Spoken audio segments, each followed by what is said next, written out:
us is we thought we'd, take all this evidence, we'd go to the state, and everybody would be glad to see us because finally we were going to get Asbury Park cleaned up. Well, just the opposite happened. We were thrown out of people's offices. People yelled at us. They called us liars. They smiled and walked away. And we really didn't get very much help at all those first couple years. And people said, well, Asbury's always been that way and it's going to stay that way.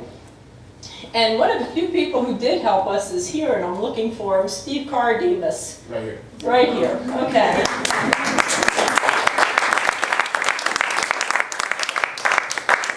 I will tell you that how much Steve Cardemus helped us, and he took a beating for it. I mean, they put nasty things about him on signs, and even, I think, possibly in his own party, he paid the price for trying to help us out.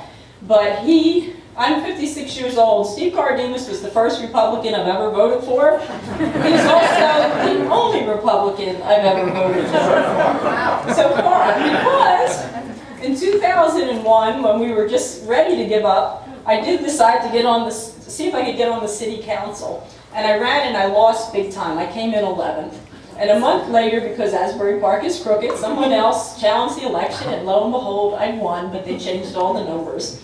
So I was actually a lot happier when I thought I lost, but that's beside the point. We got in there and we started trying to do something about the beachfront, about the downtown, but we were still stymied at every turn by the backroom politics, and we weren't sure what we were going to do. And then one day, in came riding Christie with a busload of FBI agents, and we forgot about it. It was probably the happiest day for the Verizon Corporation because we were on the phone 24 hours to each other in hysterics, calling with the latest gossip, and it is what made the difference. I mean, I was on the inside there in the city council. I worked with the business community. I was a resident. I know it made the difference because there was no way to ignore what was going on. There was no way to succeed with a lot of what was going on. And the thing that really delighted us is they started arresting people from all these other towns around us that, always said, well, that's just Asbury. So when I found out he was going to run, I was a little disappointed that he was not a Democrat. But I'm doing my best with it. The sign sort of scares me, but okay. But there is my reputation. But I've been trying for years to do things with ethics in government, and we usually hit a brick wall. And one, because they don't want to hear about it. The other thing is because nobody has a backbone. And Christie does want to hear about it, and by God, he showed he's got a backbone. So happy birthday, Chris Christie.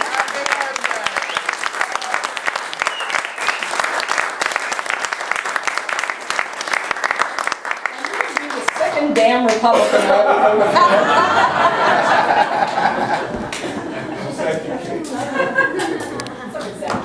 That's it. That's an incredible introduction, isn't it? Well, let me say thank you to all of you for being here. I'm Chris Christie. I'm the second damn Republican. I think that's the way that's the way to introduce myself around Monmouth County when I'm here all the time. First, I want to say thank you to all of you on your Labor Day weekend for taking time out to be here and to show your support or just your interest or curiosity as to what a Republican's doing here, Kate Mellina. So I want to thank all of you. Steve Cardemus, who is an old friend and who I agree with, that was a good first Republican to vote for, and he did a great job for the people of the state.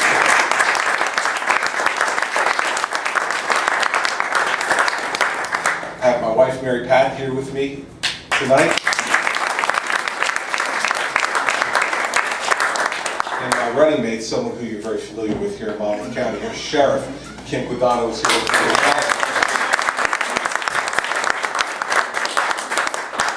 Kate Mellina and I have had a lot of interesting conversations over the years. I remember when Kate and I first spoke very early on in my term as United States Attorney. And I didn't know Kate at all, and she didn't know me. She knew the new job I had as United States Attorney. And I was beginning to understand the problems that existed not only in Asbury Park, but as Kate alluded to, throughout Monmouth County. And it was one of those dirty little secrets, you know. Everybody knows that there's been corruption in Essex County and Hudson County and Camden County and Atlantic County. But everybody, when we started doing cases in Monmouth County, said there's not corruption in Monmouth County. This is ridiculous. In fact, you might recall that when we did our first set of indictments in the fall of 2002, surrounding developers here in Monmouth County, I was asked a question at my first press conference about how I would characterize the corruption problem in Monmouth County. And I said the corruption problem in Monmouth County is both wide and deep. And that brought a rejoinder from the Monmouth County prosecutor at the time, John Kay, who said, in essence, this kid has no idea what he's talking about. I've been around Monmouth County forever. There is no problem with corruption in Monmouth County. And you know, one of the things, and I don't know if my wife actually agrees with this, but I think one of the things that the job of U.S. Attorney taught me more than anything is patience. And the thing that was best about being U.S. Attorney, I used to tell people all the time, was only I know what I know. And so when I heard John Kay say it wasn't a problem, and I know what I was talking about, I knew what those Army FBI agents and my assistants were up to, and I knew how far we were getting and how big the problem was. And that it wasn't just restricted to Asbury Park, but it was in county government and it was municipal governments all over Monmouth County, elected officials, predominantly Republicans, some Democrats as well, had their hand out and were taking cash on a regular basis to betray your trust and to corrupt your government. And that didn't make me the most popular guy in my own party at the time. And I would come back down to Monmouth County and see a number of my Republican friends, and believe me, I got a much different reception than maybe I would have when I was taking out Democrats in Hudson County or Essex County. But I told people right from the beginning, this is not about party in New Jersey. In New Jersey, there's enough corruption to go around, and it affects both Republicans and Democrats. And that's the way the office conducted itself. And the only way these cases get made is when you have people in each one of these towns who care deeply enough to put themselves on the line, to offer themselves for service, and also to make sure they tell you the truth about what's going on in their towns. That's why Kate, Mellina, and I became friends. Because, yeah, she said I have backbone, and I'm glad to hear her say that, but let me tell you, the real guts was somebody getting into this government in Asbury Park and being willing to stand up and tell the truth, and that's what Kate did during her time.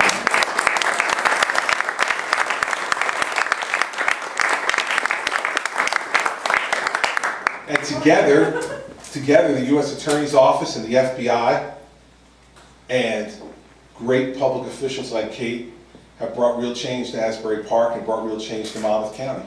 And Monmouth County doesn't operate the same way anymore as it used to. Kim and I were pointing this out. You know, the old boy network is dying a relatively quick death, when now you've got a female sheriff and a female county clerk, you've got a female surrogate, you've got females on the board of chosen freeholders, and you know, we are changing what's going on here in Monmouth County because we broke open the dirty little secret of what was going on in this place, where everybody thought everything was nice and quiet and everything was going along just the way it should have, and it wasn't. And the same thing can be said about the state of New Jersey, except now, after the last 7 years,